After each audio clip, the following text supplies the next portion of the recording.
Il y a quelques années, tu avais écrit un bouquin qui s'appelait Le sens des affaires, où tu essaies de donner du sens aussi à ce qu'on pourrait appeler un système de corruption généralisé, mais c'est ce qu'est le capitalisme aussi. On essaie d'encadrer ça, mais on voit bien en ce moment, non mais c'est l'enjeu en ce moment, c'est-à-dire qu'on voit que, par exemple, la corruption est relativement très bien organisée aux États-Unis, où on sait que voilà, c'est les grandes fortunes qui vont aussi choisir, faire monter les candidats. Tout à l'heure, tu as parlé sans en parler des ordonnances de 45 qu'on a un peu oubliées sur la presse, où on avait dit justement, mettons à l'abri la presse des forces de l'argent. On a vu ce que ça donnait dans les années 30, etc. Donc le capitalisme est corrupteur, c'est pas l'argent, tu dis l'argent.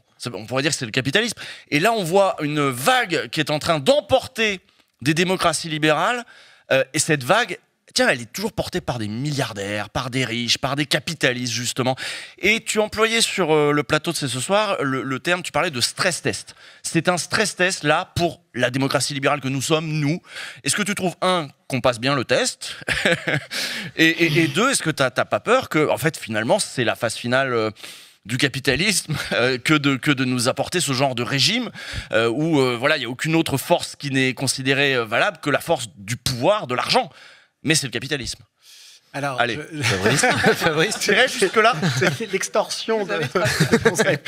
Je te laisse la conclusion philosophique de cela. Non pas que je veux me dérober, c'est que je me sens pas. Mais vraiment. C'est pas ton rôle. Non, je me sens pas autorisé, mais je m'autorise pas de moi-même à conclure ça comme ça. Je dis pas du tout que je suis pas d'accord. Je dis pas que je suis d'accord. Ça m'intéresse. Mais je vais répondre quand même. J'espère que ça va pas donner l'impression de fuir la question. Mais quand même, quand on vit en France, on est quand même les citoyennes et les citoyens d'un pays qui avons eu un président de la République, Jacques Chirac, qui a été condamné définitivement pour des atteintes à la probité, dont le Premier ministre, Alain Juppé, a été condamné définitivement pour des atteintes à la probité, dont le successeur de Chirac, Nicolas Sarkozy, a été condamné définitivement pour des atteintes à la probité, et dont le Premier ministre de celui-ci, François Fillon, a été condamné définitivement pour des atteintes à la probité. 2 chefs d'État, 2 chefs de gouvernement. Je ne crois pas qu'il y ait beaucoup de démocratie. En Espagne, ils sont pas mal libérale. aussi. Oui, enfin, 2 chefs d'État, 2 chefs de gouvernement. C'est un sacré CV judiciaire à l'échelle de la planète. Nous, on aime bien toujours se moquer des autres, comme si on était une île au milieu du monde. Voilà. Bon. Alors, d'un côté, on peut se dire, le verre est à moitié plein. Quand même, la justice, avec le peu de moyens qu'elle a, elle arrive à faire. Je vais juste donner un exemple pour que les gens se figurent bien. L'affaire des financements libyens. Énorme dossier de corruption internationale, 10 ans d'instruction, des commissions rogatoires, c'est-à-dire des tentatives d'enquête à l'étranger dans plus de 20 pays dans le monde.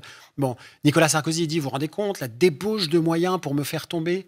La vérité, c'est qu'il n'y a pas eu un policier détaché à temps plein sur cette affaire pendant 10 ans. Il n'y en a pas eu un.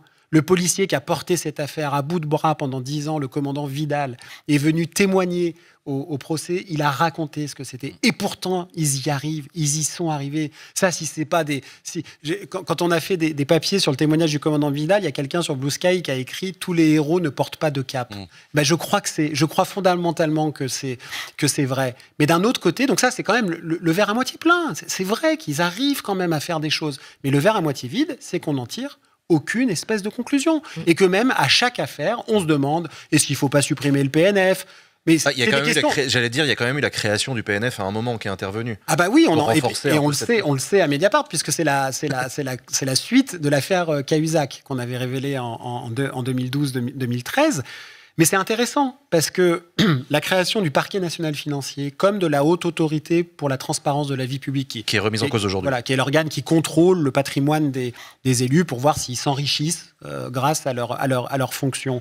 Et puis des lois, la loi Sapin 2 et d'autres, c'est la conséquence de l'affaire Cahuzac. Bon. Mais tout ce que je viens de dire n'était pas prévu au programme de François Hollande. C'est-à-dire qu'il a fallu la révélation par Mediapart de l'affaire Cahuzac, son issue telle qu'on la connaît, l'émotion créée par le fait que quand même le gars qui au sein du gouvernement est censé lutter contre la fraude fiscale, en fait était un fraudeur fiscal depuis 20 ans. Donc c'est vrai que ça faisait un peu pompier pyromane, ils n'étaient pas très bien à l'Élysée à ce moment-là. Et à Matignon, ils se sont dit, ah bah tiens, on va faire des lois. Et ça c'est intéressant, parce que si on regarde depuis les années 80, où il y a la chronique judiciaire est rythmée par les affaires, avec des hauts et des bas, depuis les années 80, la quasi-trentaine de lois et décrets qui ont été pris pour moraliser la vie publique, le terme consacré, ça a toujours été après une affaire ou après des révélations de presse. C'est pas un programme politique porté par les puissances les plus susceptibles politiques d'arriver au pouvoir, de se dire, tiens, luttons contre la corruption pour recréer du lien dans le pacte social qui est censé nous unir. Et alors moi, vraiment, si je pense qu'il y a un truc qui est consensuel, c'est ce combat-là. Parce que l'argent qu'on nous vole, parce que c'est notre argent qu'on vole, hein, ou le sentiment démocratique qu'on nous vole dans ces affaires-là, c'est pas une question de droite ou de gauche.